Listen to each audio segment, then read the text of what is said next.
नमस्कार, मैं पीसी सैनी। कैमरे के पीछे मेरे साथी सुरेंद्र के साथ। हाल ही में सिक्कर लोकसभा सीट को लेकर चुनाव हुआ है और इंडिया गठबंधन के उम्मीदवार कामरेड अमराराम जी हमारे साथ हैं। उनसे वार्तालाप करेंगे। उससे पहले बता दें कि इस बार सिक्कर लोकसभा सीट को लेकर एक अलग ही लहर थी। हमने अक्सर सुना था मोदी लहर, बीजेपी लहर, लेकिन इस बार सिक्कर लोकसभा सीट को लेकर एक बड़ी दावेदारी जो पेश की गई थी, ग्रामीण क्षेत्र में जिनका इतना ज्यादा क्रेज था और उम्मीदवार को लेकर ही लोग जुड़े। इस बार ये सिक्कर लोकसभा सीट जो चुनाव हुआ है, ये पार्टी वर्सेस पार्टी नहीं चला, व्यक्तिगत लोगों ने सपोर्ट किया है। जानते हैं कि कामरेड अमराराम जी को इतना प्यार क्यों मिलता है। अक्सर कहीं पे भी अन्याय की बात आती है तो सबसे पहले वहां पहुंच जाते हैं। जिनके लिए सिटिंग व्यवस्था भी, कोई सोफा या कोई कोच, इनकी जरूरत नहीं पड़ती है। जहां इनको जगह मिलती है, जहां एक आम आदमी बैठता है, एक किसान वर्ग बैठता है, एक मजदूर वर्ग बैठता है, वहीं पर इनका आसन लग जाता है। और निश्चित रूप से उनकी ये छवि जो है, वही इस बार सिक्कर लोकसभा सीट को लेकर बड़े बड़े दिग्गजों को पसीने ला दिए थे। नींद उनकी उड़ गई थी। कैसा क्या रहा ये चुनाव, उनके दृष्टिकोण से उनके पास क्या एनालिसिस है, कहां से उनको सपोर्ट अच्छा मिला, कहां पे क्या रहा, पूरी रणनीति कैसी थी से सिक्कर लोकसभा सीट को लेकर, तो उन्हीं से जानते हैं। सर, स्वागत है आपका हमारे चैनल पर। पीडीएस न्यूज चैनल का आभार, धन्यवाद कि आवाम की आवाज आप आम जनता तक पहुंचाते हैं, इसके लिए आपका धन्यवाद। जहाँ तक चुनाव का सवाल है, इंडिया गठबंधन से सीकर लोकसभा क्षेत्र में मार्क्सवादी कम्युनिस्ट पार्टी के रूप से मुझे उम्मीदवार बनाया था और तमाम इंडिया गठबंधन के दलों ने, आम आवाम ने, किसान, मजदूर, नौजवान, विद्यार्थी, महिला, छोटे व्यापारी, सब ने भरपूर सहयोग तन, मन और धन से दिया है। और उसका कारण प्रमुख यह है कि जनता की जहां भी समस्या आई है, विद्यार्थी जीवन से लेकर के आज तक हमेशा जनता के बीच में रहना और जनता की समस्याओं के लिए जनता का सहयोग लेकर के शासन और प्रशासन को झुकाकर जनता को जीत दिलाना रहा है। और उसी का नतीजा था कि अक्रॉस द पार्टी लाइन तमाम ग्रामीण और शहरी क्षेत्र में लोगों ने अभूतपूर्व सहयोग दिया है। और उसी का नतीजा है कि जो 10 साल से न केवल सीकर लोकसभा की बल्कि राजस्थान की आवाज इस देश की संसद में नहीं थी, और भारतीय जनता पार्टी का जो कुशासन था, जो वायदे किए थे 2014 में, एक भी वायदा किसान, मजदूर, नौजवान, आम जनता से वो नहीं किया। और केवल अंबानी अडानी के लिए सरकार कुशासन था और किसान के खिलाफ, मजदूर के खिलाफ, नौजवान के खिलाफ, आम व्यापारी के खिलाफ कुशासन में जनता के खिलाफ कानून बने। इसलिए हमारा पहला कर्तव्य होगा कि इस कुशासन से मुक्ति मिले और जितने भी काले कानून आम जन के खिलाफ बने हैं वो समाप्त हो और एक जनता का शासन कायम हो। जी सर, आपने भी एनालिसिस किया होगा, फीडबैक आपको मिले होंगे पूरी सिक्कर लोकसभा सीट को लेकर। कैसा क्या एनालिसिस आप तक पहुंचा? बहुत जबरदस्त। जो भारतीय जनता पार्टी का उम्मीदवार पिछली बार करीब 3 लाख के करीब जीता था, मैं समझता हूँ उससे विपरीत अभी इंडिया गठबंधन 3 लाख के करीब जीतेगा। वैसे तो काउंटिंग 4 जून को होने वाली है, उसी में लगेगा, लेकिन बहुत ही बड़े मार्जिन से इंडिया गठबंधन जीतेगा। सर, इलेक्शन के दौरान हमने भी काफी ग्राउंड रिपोर्ट की है, फील्ड में भी हम गए हैं। वहां पर आपको लेकर एक ही क्रेज था कि अमराराम जी लोगों से, बीच में रहने वाले लोगों से जुड़े हुए हैं, तो एक अलग क्रेज आपका चल रहा था इस इलेक्शन में। और लोगों का कहना यह भी था कि जैसे किसी भी कार्य की जरूरत पड़े तो आपके पास पहुंचने के लिए कोई बीच में मीडिएटर की आवश्यकता नहीं है। अक्सर हम ऐसे देखते हैं कि जब बड़ा जो कोई नेता होता है उसके पास जाते हैं तो उसके ऑफिस के बाहर कई लोगों से, मतलब कई प्रक्रिया होती है उन तक पहुंचने की। लेकिन लोगों ने कहा कि भाई अमराराम जी के पास जाने के लिए कोई नहीं मिलेगा, वहां डायरेक्ट जाओ, बाहर से आवाज लगाओगे तो भी वो खुद उठ के बाहर आ जाएंगे। तो लोगों की इस भावना को आप किस रूप में देख रहे हो? ऐसा है कि अमराराम तो जनता का आदमी है। जनता की समस्याओं के लिए 8 दिन, 13 दिन और 13 महीने जनता के साथ सड़क पे सो सकता है, तो बीच में मध्यस्थ की जरूरत नहीं है। और यही मैं समझता हूँ विद्यार्थी जीवन से लेके आज तक रहा है। और न केवल संघर्ष किया, जो भी संघर्ष हाथ में लिया है उसमें शासन प्रशासन को, राज्य और केंद्र सरकार को भी 13 महीने में काले कानूनों के खिलाफ लड़ाई लड़ी और आखिर में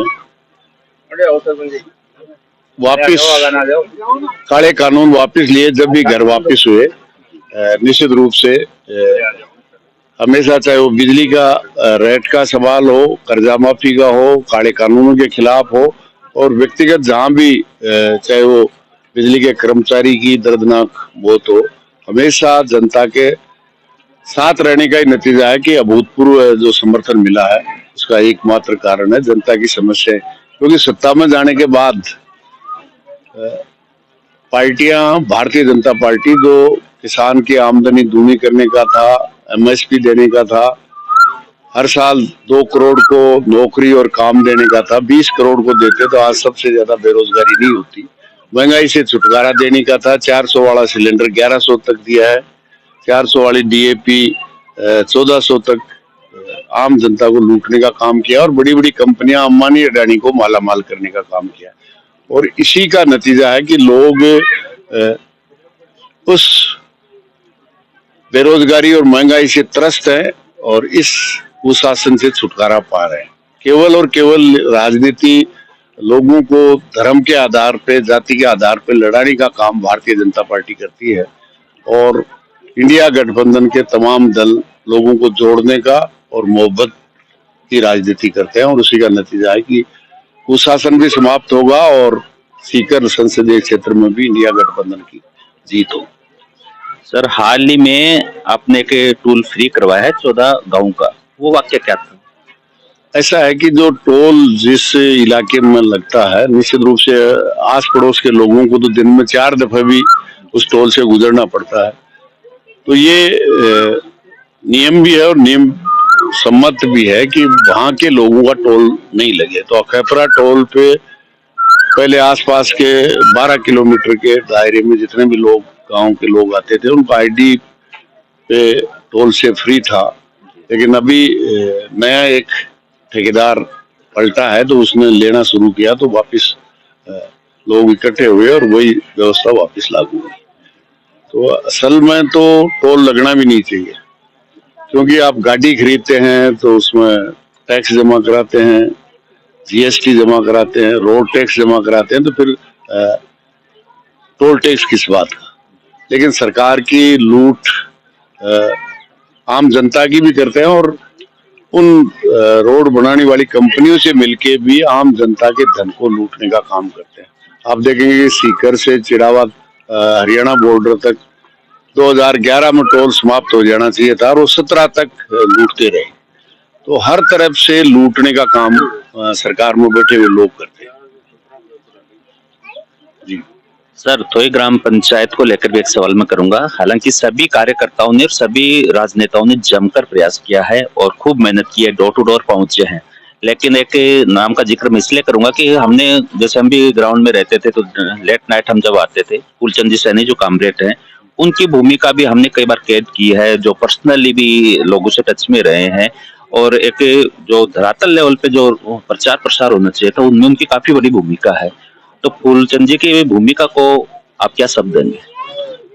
फूलचंद जी न केवल चुनाव में बल्कि आम दिनों में भी मजदूर की, किसान की जहां भी पीड़ा आती है, जिस तरह से मैं पूरे जिले में, प्रदेश में करता हूं, देश में करता हूं, वैसे ही वो इस इलाके में श्री माधोपुर में आम मजदूर के, चाहे वो निर्माण श्रमिक हो या दूसरे श्रमिक हो या किसान हो, उनकी समस्याओं के लिए लड़ते हैं। इसलिए तमाम साथी, कोई थोड़ा सा ज्यादा करता है, कोई कम करता है, लेकिन मैं समझता हूँ कि इस चुनाव में सभी लोगों ने तन से, मन से, धन से जो सहयोग किया, और उसी का नतीजा है कि साधारण इस देश की संसद में साधारण घर में जन्मा हुआ एक किसान का बेटा संसद में पूंजे आज की तारीख में, जहाँ धन का बोलबाला है, तरह तरह के प्रलोभन है, उसके बाद में भी जनता ने अभूतपूर्व सहयोग दिया है, और इसी का नतीजा है वो कार्यकर्ताओं की ही जीत होगी।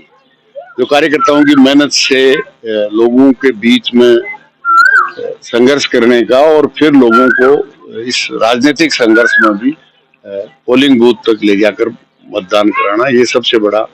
तो फूलचंद जी को भी और तमाम साथियों को, चाहे थोई हो या पूरे लोकसभा क्षेत्र के ग्रामीण और शहरी क्षेत्र के कार्यकर्ताओं को भी मैं धन्यवाद दूंगा कि इसी तरह से जो 10 साल से देश की संसद में सीकर ही नहीं पूरे राजस्थान की आवाज नहीं बुलंद हो रही थी, निश्चित रूप से वो चाहे पेयजल की समस्या हो, चाहे किसान की भाव की हो, नौजवान के नौकरी और रोजगार का सवाल हो, महंगाई और बेरोजगारी का सवाल हो, वो तमाम सवालों का समाधान का प्रयास सड़क से लेकर संसद तक करने का काम, जिस भावना से विश्वास व्यक्त किया मतदान के माध्यम से, इस पे खरा उतरने की हर संभव कोशिश हम आराम करेंगे। बहुत बहुत धन्यवाद सर। धन्यवाद। हम भी कामना करते हैं हमारे चैनल की तरफ से कि निश्चित रूप से आपका राजनीतिक भविष्य जो है वो उज्जवल रहे। खबर में इतना ही। मैं पीसी सैनी, कैमरे के पीछे मेरे साथी सुरेंद्र के साथ। Thank you.